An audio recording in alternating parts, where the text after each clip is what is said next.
And I'm really liking the way the tin finishes off in the corners. It actually just creates its own little finish. Look at that. And then I don't have to do anything in the corners. So I think that's really good. It's a plus and it's a time saver. Man, I don't know if you guys can hear that. I told you guys we're getting rain like every other day. It's getting ready to blow in right now. There's big storms, thunderstorm warnings, flash floods. I'm hearing a lot of thunder, seeing a lot of clouds. No rain yet. I got my fingers crossed. I'd like to finish the grading on the outside of the building to keep the water from getting up against the foundation. So I'm just waiting for it to dry out, and it seems like right when it gets good enough that I can get out and work the dirt, in rolls another storm. So far so good today.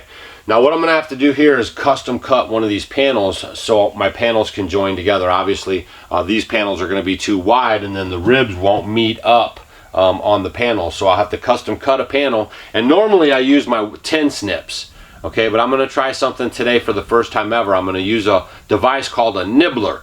You actually hook this up to your air compressor. I've never used one before, and we're going to give that a go here in a second, and let's cut this custom panel and see how this nibbler works.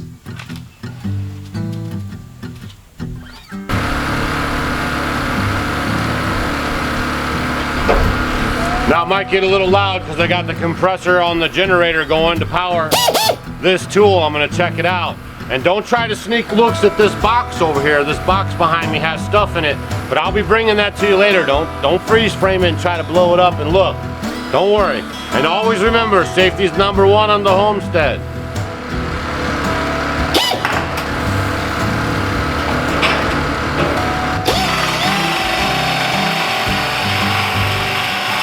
Off the bat, my initial impressions are I didn't think it would cut that wide of a line.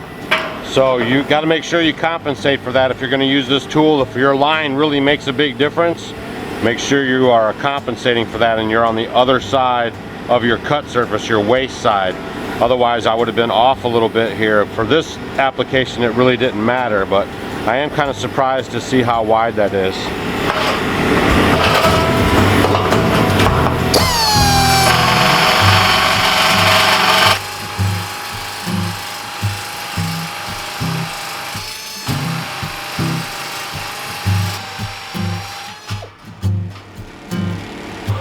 First impressions on the nibbler, it's a winner.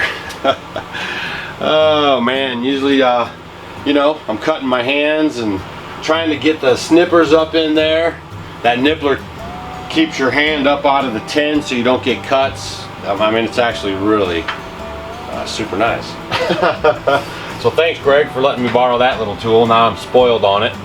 Probably never hold another pair of tin snips again. Ha! Alright, so now I got my piece cut and I'm just going to get her fastened on here.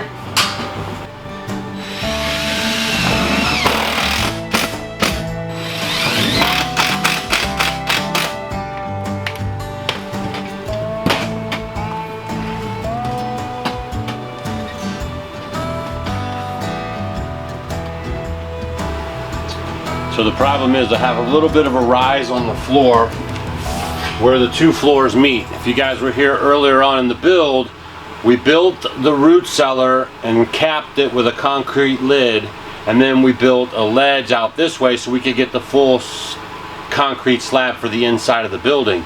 So we actually had to add on this extra piece of slab here, and they did a pretty good job of joining them together, but there's a little bit of a rise right here, so we're gonna have to kind of manipulate this a little bit to get it to flow right, because when we put our wood up here we don't want to have a big discrepancy because then that'll throw off our whole wood project up here. So got to kind of get this figured out real quick.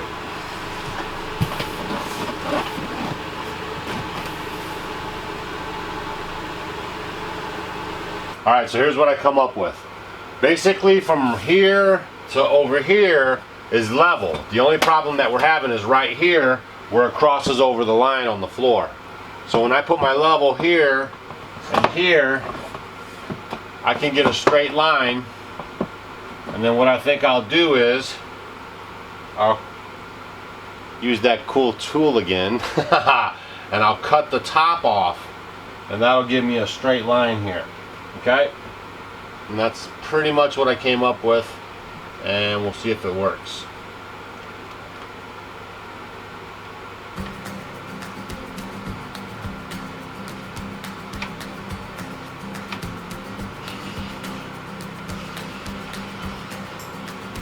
All right, so now we have our line. I'll go grab the nibbler and we'll see if we can cut this line here. And remember, we're gonna wanna cut on the high side, so all of our cut is on the waist side, not below this line right here.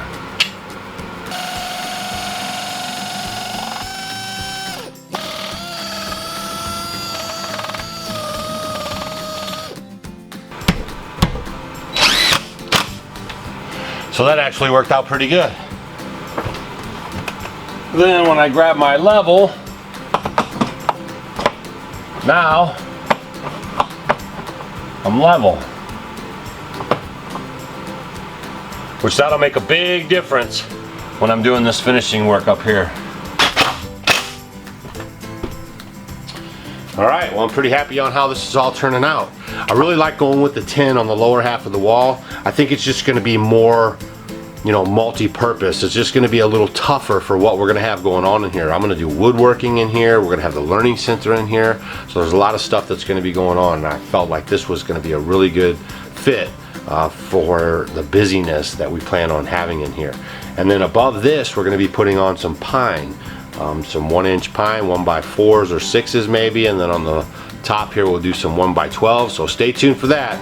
We'll get all this done in, and then we'll be hooking up the solar power and the solar power system. So make sure if you're not subscribed to our channel that you hit that subscribe button. And if you're new around here, this is kind of a big deal because my wife and I have lived in a log cabin for 8 years, like the pioneers, with no electricity. So we basically have been running off a generator for power on demand, and now we're getting ready to set up a full off-grid solar system. So stay tuned for that. Hit that subscribe button and leave a question, leave a comment down below if you thought Doug and Stacy would ever get solar. All right, we'll see you guys on the next video.